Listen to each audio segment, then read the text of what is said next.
ರಾಜ್ಯ ಕಾಂಗ್ರೆಸ್ ಸರ್ಕಾರಕ್ಕೆ ಗುತ್ತಿಗೆದಾರರ ಸಂಘ ಈಗ ಚಾಟಿ ಬೀಸಿದೆ.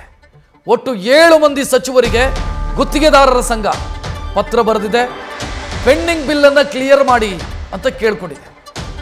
ಗುತ್ತಿಗೆದಾರರ ಕುಂದುಕೊರತೆ ಬಾಕಿ ಹಣದ ಕುರಿತು ಈ ಪತ್ರದಲ್ಲಿ ಉಲ್ಲೇಖಿಸಲಾಗಿದೆ. ಸುಮಾರು ಸಲ ನಿಮ್ಮ ಗಮನಕ್ಕೆ ತಂದರೂ ಕೂಡ ಯಾವುದೇ ಉಪಯೋಗ ಆಗಿಲ್ಲ ಅಂತ ಸಚಿವರನ್ನ ಉದ್ದೇಶಿಸಿ ಪತ್ರ ಬರೆಯಲಾಗಿದೆ.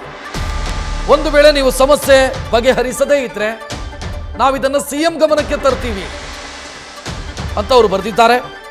ಅಧಿಕಾರಿಗಳ ಕಾರ್ಯವೈಖರಿಯ ಬಗ್ಗೆಯೂ ಕೂಡ ಗುತ್ತಿಗೆದಾರರು ಅಸಮಾಧಾನ ವ್ಯಕ್ತಪಡಿಸಿದ್ದಾರೆ.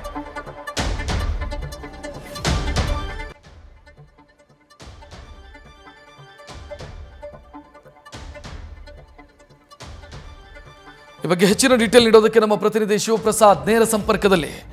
ಶಿವಪ್ರಸಾದ್, ಒಟ್ಟು 7 ಮಂದಿ ಸಚಿವರಿಗೆ ಪತ್ರ ಬರೆದಿರೋದನ್ನು ನಾವು ಗಮನಿಸ್ತಾ ಇದ್ದೀವಿ. ಏನೇನು ವಿಚಾರಗಳಿದಾವೆ? ಗುತ್ತಿಗೆದಾರರ ಸಂಘದವರು ಅಸಮಾಧಾನಗೊಳ್ಳೋದಕ್ಕೆ ಏನು ಕಾರಣ ಆಗಿರೋದು?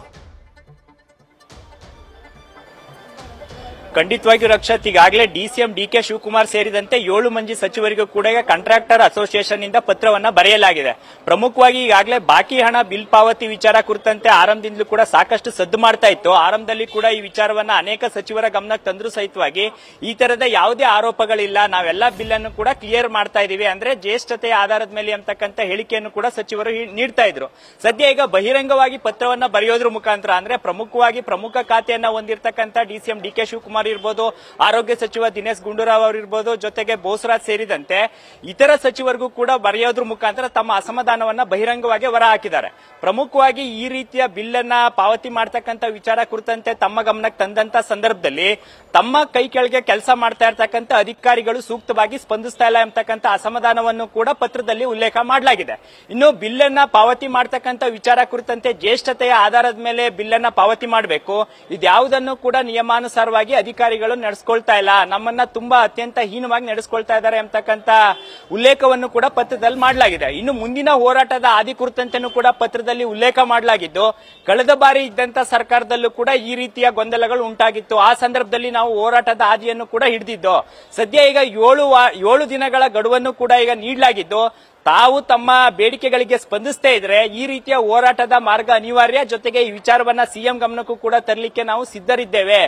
7 ದಿನಗಳ ಗಡುವನ್ನ ಕೂಡ ನೀಡಿರೋದ್ರಿಂದ ಈ ವಿಚಾರಗಳ ಕುರಿತಂತೆ ಈ ಸಚಿವರುಗಳು ಯಾವ ರೀತಿ ಸ್ಪಂದಿಸಲಿದ್ದಾರೆ ಅಂತಕ್ಕಂಥ ಚರ್ಚೆ ಕೂಡ ಶುರುವಾಗಿದೆ. ಇದರ ಜೊತೆಗೆ ಪ್ರಮುಖವಾಗಿ 7 ಸಚಿವರನ್ನು ಕೂಡ ಉಲ್ಲೇಖ ಮಾಡಿ ಒಂದೇ ಟಿಪ್ಪಣಿಯನ್ನ ಬರೆದಿರೋದ್ರಿಂದ ಸಹಜವಾಗಿ 7 ಸಚಿವರಿಂದ ವಿನಾಕಾರಣ ಗುತ್ತಿಗೆದಾರರಿಗೆ ಏನಾದರೂ ತೊಂದರೆ ಆಗ್ತಾ ಇದೆ ಅಂತಕ್ಕಂಥ ಚರ್ಚೆ ಕೂಡ ಶುರುವಾಗಿದೆ.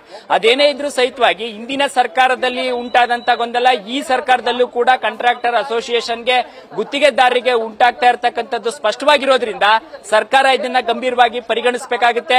ಅವರ ಬೇಡಿಕೆಗಳಿರ್ಬೋದು, ಮತ್ತೆ ಬಿಲ್ ಪಾವತಿ ವಿಚಾರ ಇರ್ಬೋದು, ಜ್ಯೇಷ್ಠತೆಯ ಆಧಾರದ ಮೇಲೆ ಬಿಲ್ ಅನ್ನ ಪಾವತಿ ಮಾಡತಕ್ಕಂಥ ವಿಚಾರದಲ್ಲಿ ಸರ್ಕಾರ ಗಮನ ಹರಿಸಬೇಕಾಗುತ್ತೆ. ಸದ್ಯ ಈಗ 7 ದಿನಗಳ ನಂತರ ಸಿಎಂ ಅವರನ್ನು ಕೂಡ ಭೇಟಿ ಮಾಡಲಿಕ್ಕೆ ಈಗ ಗುತ್ತಿಗೆದಾರರ ಸಂಘ ನಿರ್ಧಾರ ಮಾಡಿದ್ದು, ಈ ವಿಚಾರ ಕುರಿತಂತೆ 7 ಸಚಿವರು ಯಾವ ರೀತಿ ಸಕಾರಾತ್ಮಕವಾಗಿ ಸ್ಪಂದಿಸ್ತಾರೆ, ಈ ಪತ್ರ ಸಚಿವರಿಗೆ ಕೈ ಸೇರಿದೆಯಾ, ಆ ಸಚಿವರು ಯಾವ ರೀತಿ ರಿಯಾಕ್ಟ್ ಮಾಡ್ತಾರೆ ಅಂತಕ್ಕಂಥ ಚರ್ಚೆಗಳು ಕೂಡ ಶುರುವಾಗಿರೋದ್ರಿಂದ ಸದ್ಯ ಸರ್ಕಾರ ವರ್ಸಸ್ ಕಾಂಟ್ರಾಕ್ಟರ್ ಅಸೋಸಿಯೇಷನ್ ನಡುವಿನ ಗೊಂದಲ ಏನಿದೆ ಅದು ಈ ಸರ್ಕಾರದಲ್ಲೂ ಮುಂದುವರೆದಿರ್ತಕ್ಕಂಥದ್ದು ಈಗ ಜಗಜ್ಜಾಹೀರಾಗಿದ್ದು, ಈ ವಿಚಾರಗಳ ಕುರಿತಂತೆ ಸಂಬಂಧಪಟ್ಟ 7 ಸಚಿವರು ಯಾವ ರೀತಿ ರಿಯಾಕ್ಟ್ ಮಾಡ್ತಾರೆ, ಸರ್ಕಾರ ಏನೆಲ್ಲ ಕ್ರಮಗಳನ್ನು ತೆಗೆದುಕೊಳ್ಳುತ್ತೆ, ಸದ್ಯ ಸಿಎಂ ಏನಾದರೂ ಈ ಪತ್ರಕ್ಕೆ ಸಂಬಂಧಪಟ್ಟಂತೆ ಸಚಿವರಿಗೆ ಏನಾದರೂ ನಿರ್ದೇಶನವನ್ನ ನೀಡ್ತಾರಾ ಎಂಬುದನ್ನು ಕೂಡ ಈಗ ಕಾದು ನೋಡಬೇಕಾಗಿದೆ. ರಕ್ಷತ್, ಧನ್ಯವಾದ ಶಿವಪ್ರಸಾದ್ ಮಾಹಿತಿಗೆ. ನ್ಯೂಸ್ ಫಸ್ಟ್ ನಿರ್ಭೀತಿಯಿಂದ ನಿಮ್ಮ ಪರವಾಗಿ.